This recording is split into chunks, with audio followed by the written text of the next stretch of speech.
klien kami disatukan dengan orang lain, ya, ditarik perkara di sini, padahal dia udah tersendiri kasusnya dalam undang-undang darurat dalam perkara yang sama, padahal tidak kenal. Tim kuasa hukum dari 8 terpidana kasus pembunuhan dan pemerkosaan Vina di Cirebon, Jawa Barat memberikan pernyataan mengejutkan. Disebut para terpidana kasus Vina merupakan korban rekayasa penyidik Polres Cirebon Kota, bahkan para terpidana disebut bukanlah pelaku pembunuhan Vina dan Eki.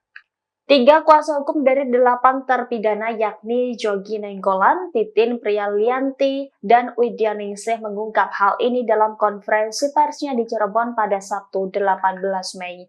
Jogi Nainggolan mengatakan bahwa pihaknya menemukan banyak kejanggalan dalam penetapan tersangka kasus ini. Ia menyebut kasus ini direkayasa polisi lantaran ke-8 terpidana tidak mengenal korban Vina dan Eki.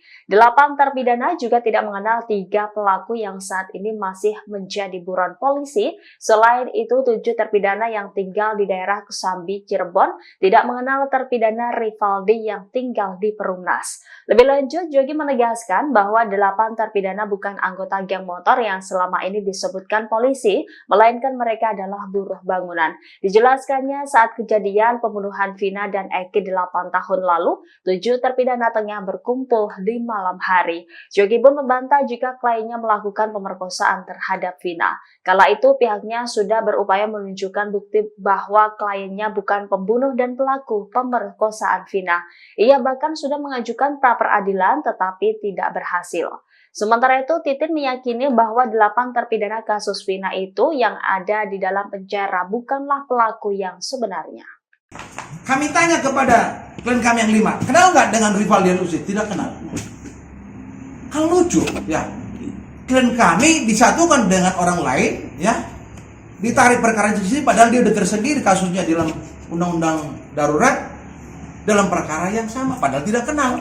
340 lagi. Terus kliennya daripada Ibu Titin yang namanya Sudirman, ya, di dalam persidangan itu ditanya sama hakim, kenal nggak dengan dia? Nggak kenal.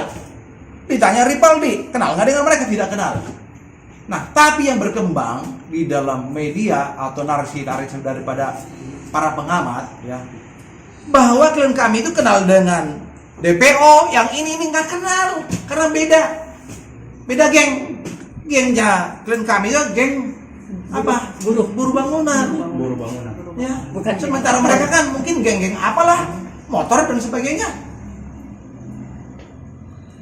Nah, bambu dijadikan sebagai barang bukti. Bambu itu saya yakin gak ada hubungannya karena utuh, tidak pecah.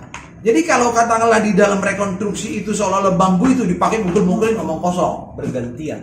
Terus lalu ada batu kan?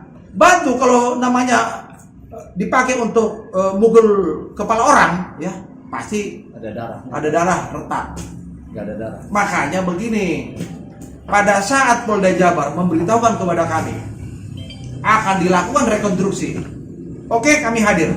Download Tribun X sekarang, menghadirkan lokal menjadi Indonesia.